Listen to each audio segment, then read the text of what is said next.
Hey guys, this is Primeval, back with part 8 of my Shoshone playthrough. So, last game we were dismayed to find that the Iroquois already had a Great War Bomber or two up at Grand River, meaning that they will be able to start bombing out our artillery, especially since we're already in their territory, so they have vision of the majority of our attack force here. Now, it's been a little while since I played this game. Well, first, let's go and annex Geneva so we have a source of units closer to our front line, and we also don't need this castle. What we really need is a bunch of mounted units. Let's switch us over to production focus, and maybe we'll employ some citizens in the scientist spots. That'll stagnate us, which is nice. We don't really want to have to deal with more population eating into our happiness, and getting more science rolling in is pretty nice as well. Okay, so we're moving in on Grand River, and we'll need a spy to get us vision on Grand River. Because the Iroquois currently have their Great Wall bonus online. If they didn't have the Great Wall, then we could use a worker or just a melee or mounted unit to have a look at the city, have our artillery in the 3-ring bombard the city, and then pull back at the end of turn. But since we won't have the free movement points to do that because of the Great Wall, we'll definitely need to put a spy into Grand River to give us vision on the city. The spy in Genoa already did a good job getting us a coup at 42% success, so that was quite nice. Let's go move this guy to Grand River here. Excellent. Let's take a look at our other cities before we advance the turn. Okay, we're working on an artillery over in Gashuti. That's good. Timok has a great general, which we should go and move to the front line. It's working on a factory, so that'll be nice once we finish that. Frigates. I already have a bunch of frigates, and it would be nice to use that army to keep my trade routes protected, but I think it's much more important that I actually crack Grand River. See, I think I mentioned in the last video that Grand River seems to have the majority of the oil. So if we can take Grand River, maybe take Mombasa, we'll pillage this 7 oil, and then I think that'll reduce Hiawatha to just 3 oil, which will severely reduce the effectiveness of his air force. If we go look at his city-state allies, Buenos Aires doesn't have oil, neither does Iffy. Mombasa has oil, but we should be able to swing by and destroy them, assuming we can crack Grand River efficiently. Although, whether or not we will be able to is, it's certainly going to be difficult to crack Grand River, especially since the Iroquois are fairly far ahead of us. They have their triplanes and Great War bombers, and since they have so much production and so much gold per turn, they can hard build and buy a fairly large air force fairly quickly. Kathmandu also does not have oil, so if we can take care of Grand River and Mombasa, a lot of our airborne problems will be solved.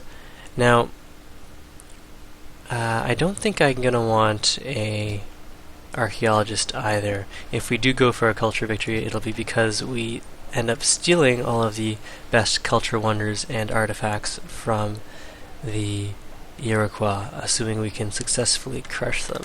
I think what I want here is a bank, since we're running a pretty seriously bad negative gold per turn here.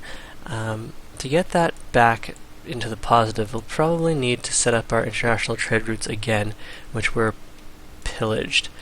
So I think that's pretty much what I want to do here.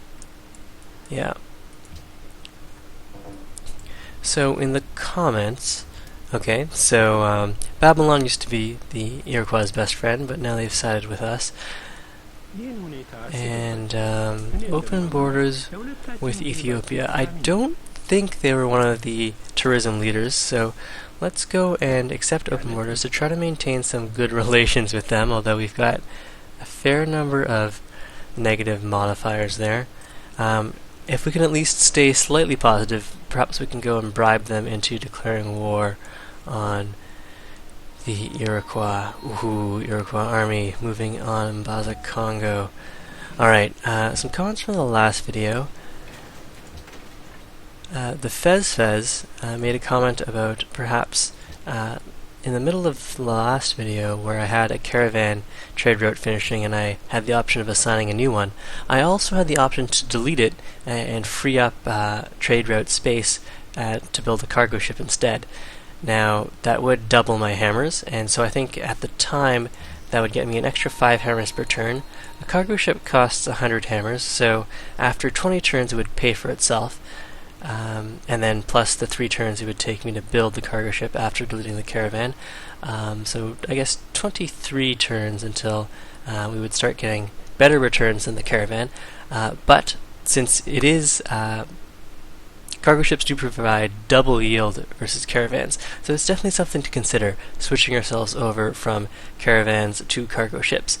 Now at the moment I have 3 more cargo ship slots that I can build, so I probably will have to get those cargo ships rolling again if I want to get my gold per turn into the positive. But anyways, the Fez, definitely an interesting thought, and it could be the right move. I'm by no means the expert, and you shouldn't hold me on any sort of pedestal. In fact, this war with the Iroquois might go very badly. So let's go and advance our units here. Well, let's finish up choosing production. We do want the cargo ships. Hopefully we've gotten rid of most of the caravels and other enemy ships that have been wreaking havoc with our trade routes. Anyways, we'll pull most of these guys back just to protect our internal trade routes and maybe scout out our international trade routes. So we'll probably re-establish trade routes with these 2 Indian cities and probably the English city of Canterbury as well. So sometimes I say things wrong on purpose, but most of the time I'm saying things wrong out of ignorance or by accident, purely a slip of the tongue. So try not to get too bent out of shape on that. I saw some comments on the other LP that I'm running concurrently about how I completely butcher the names of various Brazilian cities. So I'm glad you guys are enjoying that. I probably would enjoy it too, hearing entertaining mispronunciations of various locations and culturally specific words. But here we'll just go and fortify our front line.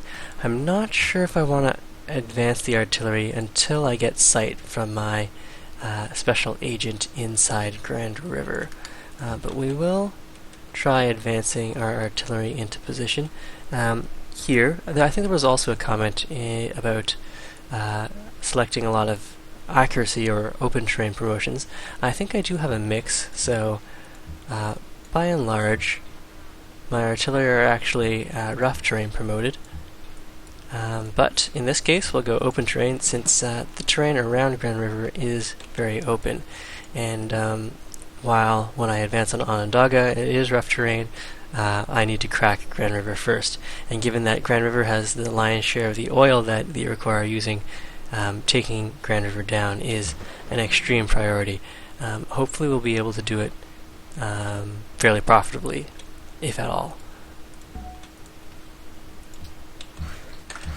Okay, we've got a worker here. He can go, since we are running a pretty rough gold per turn, let's get this guy back here to remove some of these extra roads.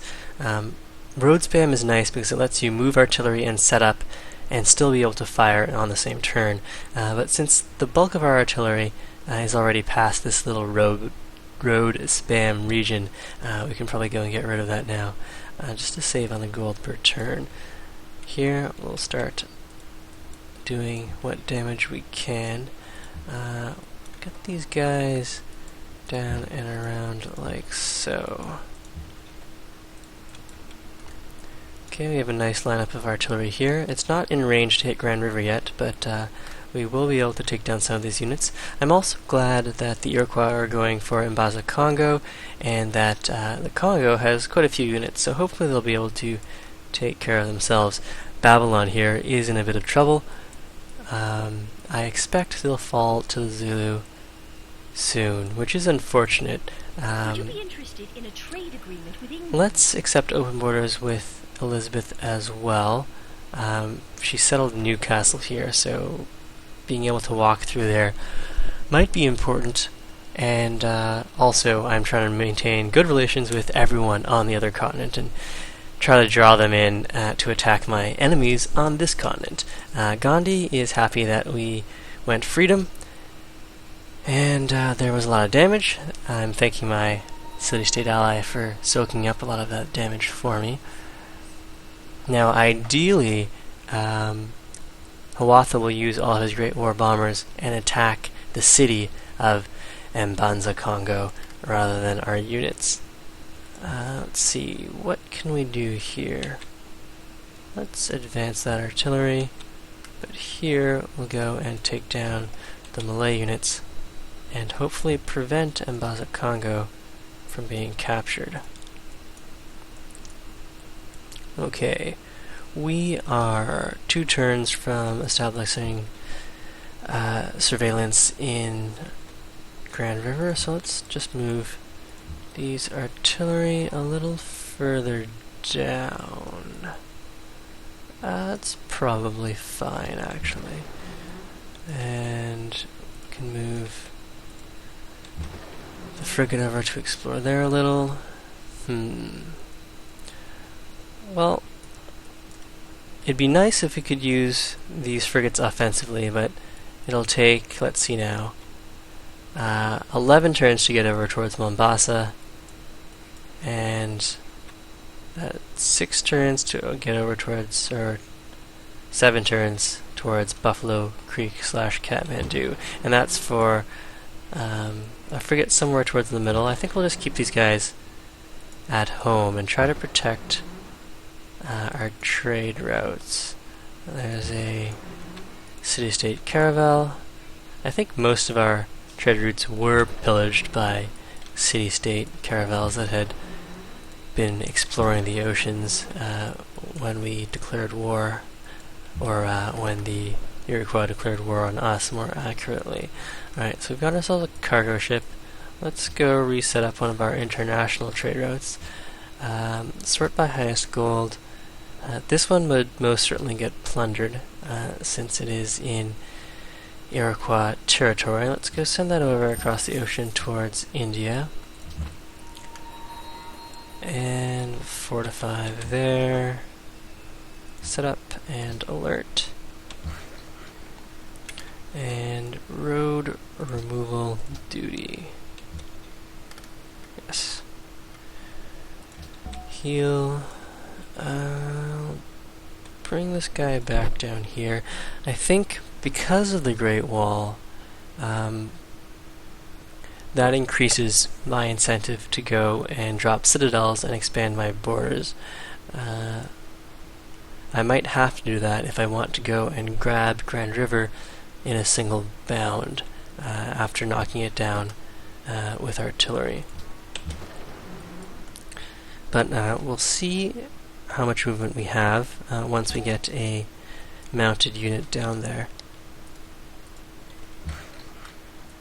Okay, let's get to work on our road towards the Iroquois from Gashuti, since we will be pumping quite a few units from there, as well as from our main continent, but they'll have to travel across the ocean to get to our actual battle sites.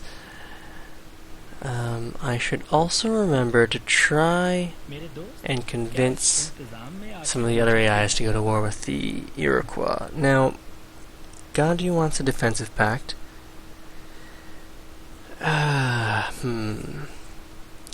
Perhaps he might want to sweeten the deal. For horses and iron, He'll give me citrus. Well, sounds like he still wants to buy iron. And I think I'm done with frigates for now. How about some coal and a few horses as well? Say 3 of them. So that's 8, 10 times 45, that's 450, that's way too many. So let's not worry about that defensive pact at the moment. First off, let's see if... well, not Nebuchadnezzar, he's pretty weak. Will England go and declare war on the Iroquois? No. How about the Zulu? Since I am worried that they'll come for me now that Babylon has fallen. Okay, silk, iron, and coal. That's fine. Excellent.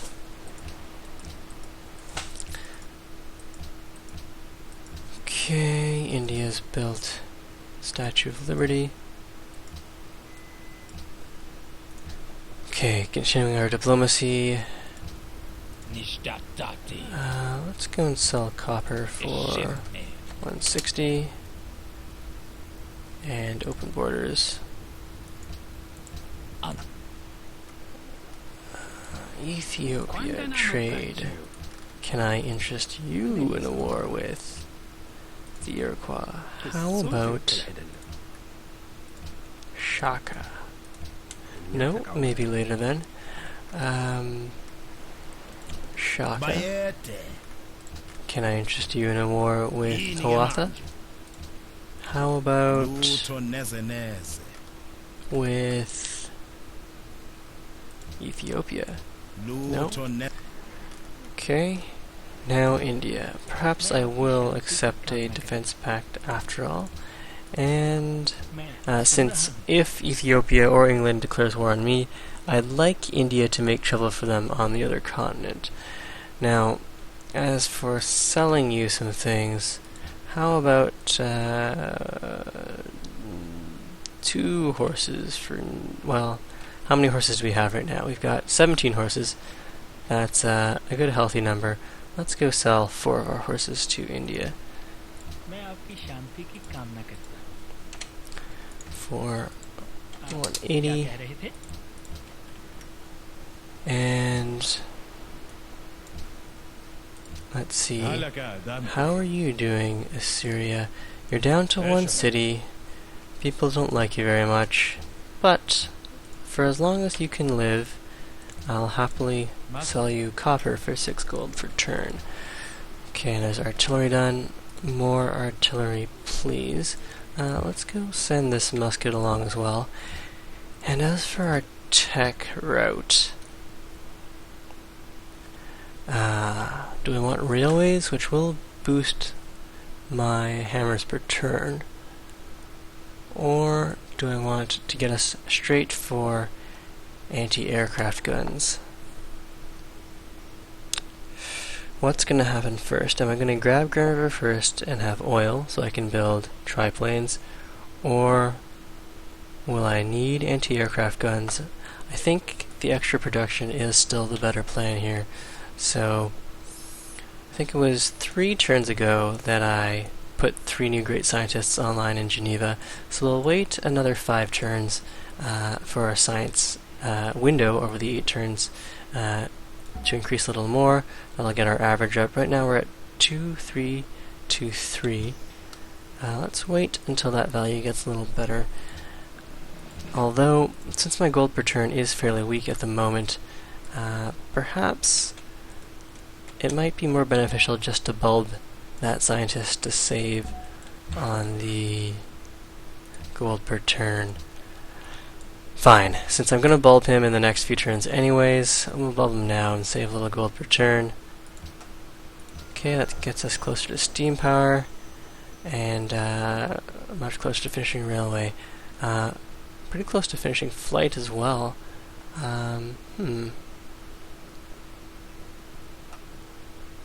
So, if we went in the direction of replaceable parts, No, let's go for railroad. I think you guys can give me the pros and cons of that in the comments if you disagree. But I think I would like to get the production bonus from having the railway connections.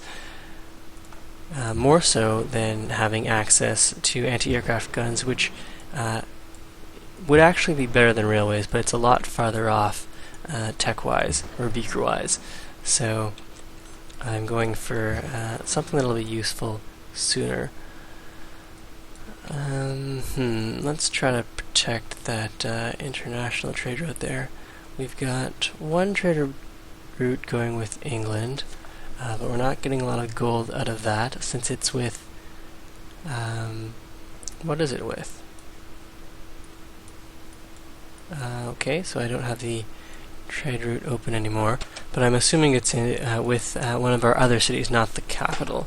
Or we're just not getting as much of a bonus modifier for that. So sending international trade routes out, we'd want to do that from our capital since we've got the East India Company, which gets us +4 gold per trade route, plus our harbor, which gets us another +2.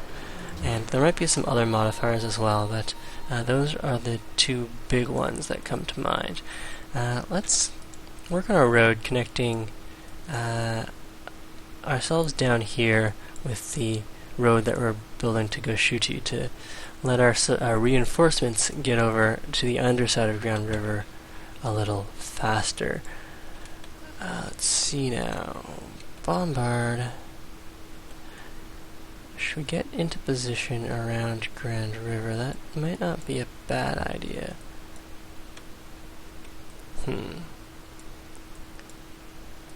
Well, let's take a peek at what's going on over here. Still got quite a few units over there, so I don't need to advance them all.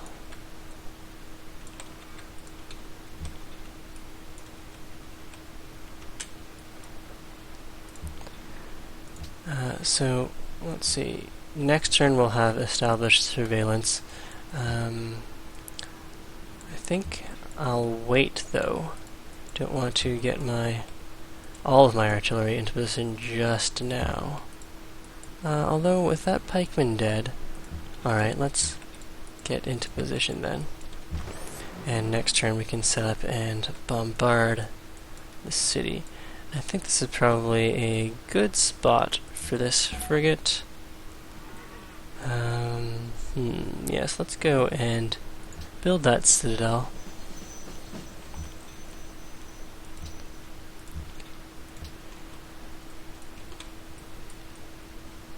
And should we go and push these units forwards? Yeah, we'll push this Gatling gun over here and get us in range to strike Grand River next turn. Our actual Malay unit is 8 turns away. We do have enough gold to buy a Komachi rider in Geneva, and that might be a good option.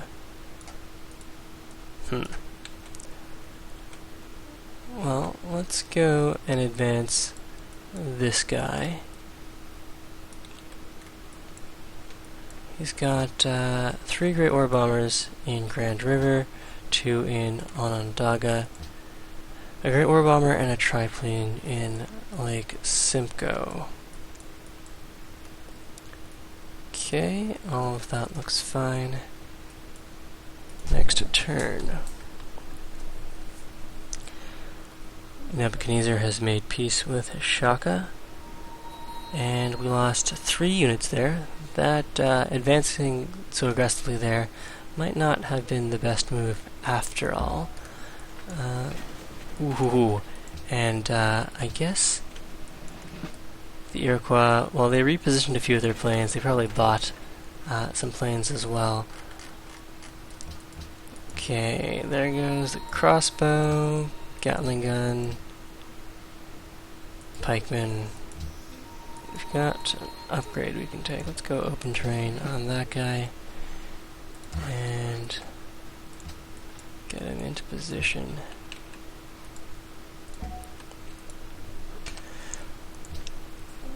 Okay, cargo ship's done. Let's go build another cargo ship. Choose production here. We'll need cavalry unit.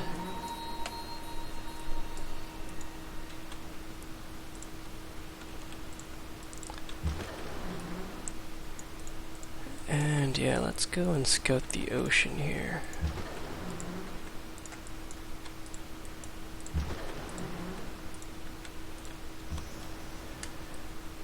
Okay, cargo ship ready. I think I'll want an international trade route again. Although sending hammers over to Geneva makes sense, so maybe we'll do that with the next cargo ship out of Timok. The artillery can hop in the water once this guy gets out of the way. And we'll go work on that road. Okay, now we have a lot of units to take down here. Pushing that artillery forward just then was probably a mistake.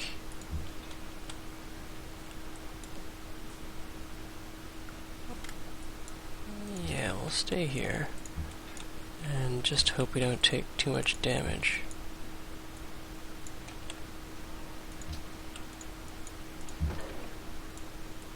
It's fortified. If we pull back, we won't be any safer because these units will provide vision so that we can be targeted by Great War bombers.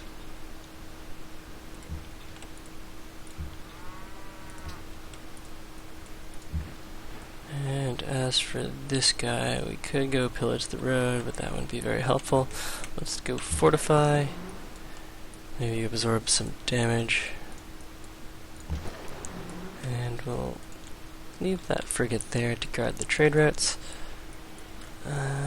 Okay. Now, let's see if perhaps Gandhi would like to declare war on Hawatha. No. Let's take a look at global politics. So Elizabeth is at war with the Zulu and Assyria. They've denounced the Zulus and Ethiopia. At war with Assyria.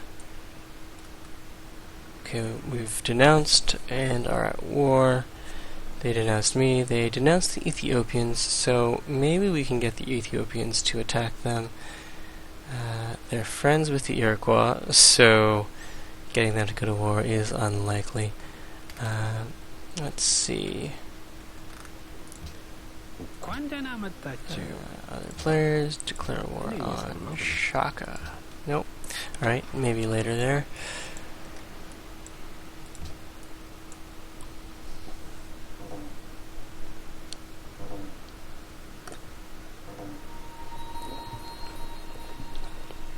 Ooh, that was a fair amount of damage. Luckily, Mbaza Congo soaked up most of the air bombardments from the Iroquois. So that's pretty nice. It spared my units an untimely death. Assyria has been eliminated, and our various deals with Assyria are therefore null and void. Okay, taking down this rifleman is going to be a tough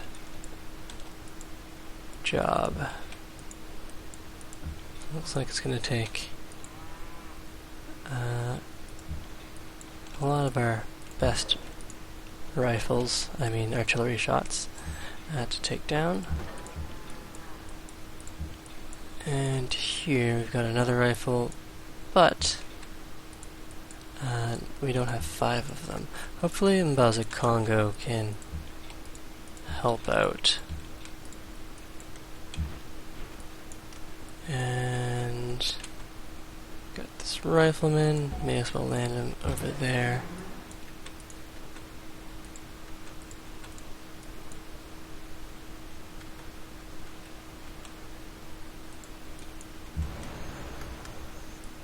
Okay, cargo ship, international trade route with... we'll go for the Indian city since there's more overlap. It'll be a little easier to defend with our frigates. Although, really, each of these frigates is costing us probably 4 or 5 gold per turn.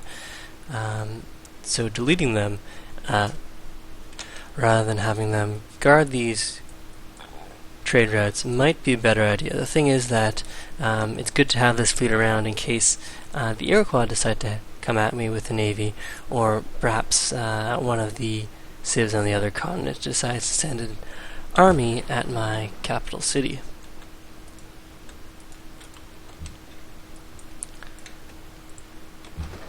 Okay, so we'll have you on alert here, and actually we'll push both of you guys out just a little to get a bit more vision.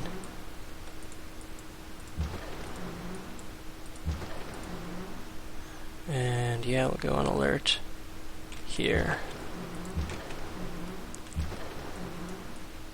And if it is policy to stay by the coast, we'll probably drop a couple over here as well, and then as needed we'll call them home for defense, but I don't think I want to commit them to offense, as that's a good 12 turns away before we can get them down here.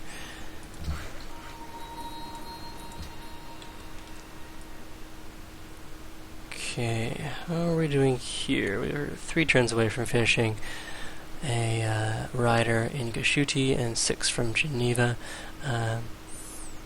Hopefully we'll have cleaned up a lot of Hiawatha's land forces, and then we can concentrate artillery fire on the city itself.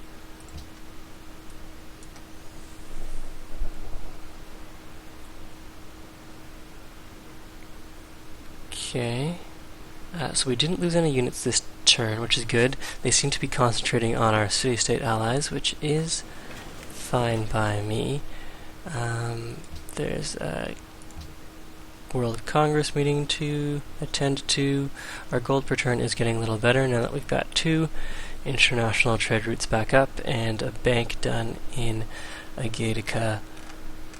Up next, let's go grab, how about some rifles? And assigning delegates. Okay, so Ethiopia wants to repeal scholars in residence. This lets us get a research bonus when we're behind on tech, so we don't want to support that. On the other hand, we do want to try to maintain good relations with Ethiopia in the hopes that we can get him to attack Hiawatha. So let's go and vote against Hiawatha's proposal of making his religion the world religion, and we'll hope that the other AIs, that more people side with us on the particular scholars in residence resolution. Now, okay, excellent. So Mbaza Congo managed to take care of most of Hiawatha's units here, or they decided to retreat. I think it'd be a good idea to go and retreat that artillery, but we can go and bring these artillery pieces forwards, or at least down. Road, and wow, 8 Great War Bombers, 2 triplanes, Great War Bomber and a triplane, and a Great War Bomber. Okay, so this artillery piece is in trouble if he stays there. I guess it's time to pull back. But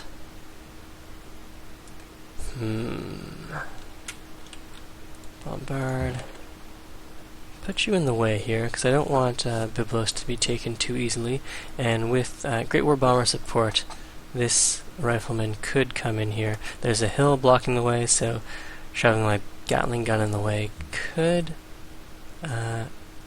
give Byblos a little bit of breathing room. Let's go shove forward here. We have nothing else to shoot, so we can start wearing down Grand River.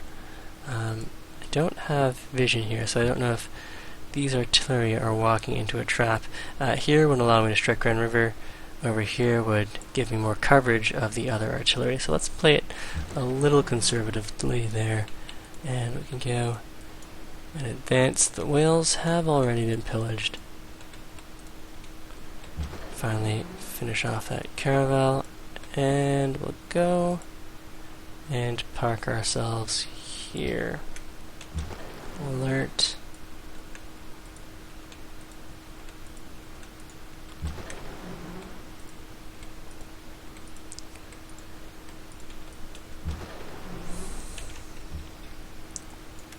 Okay, artillery.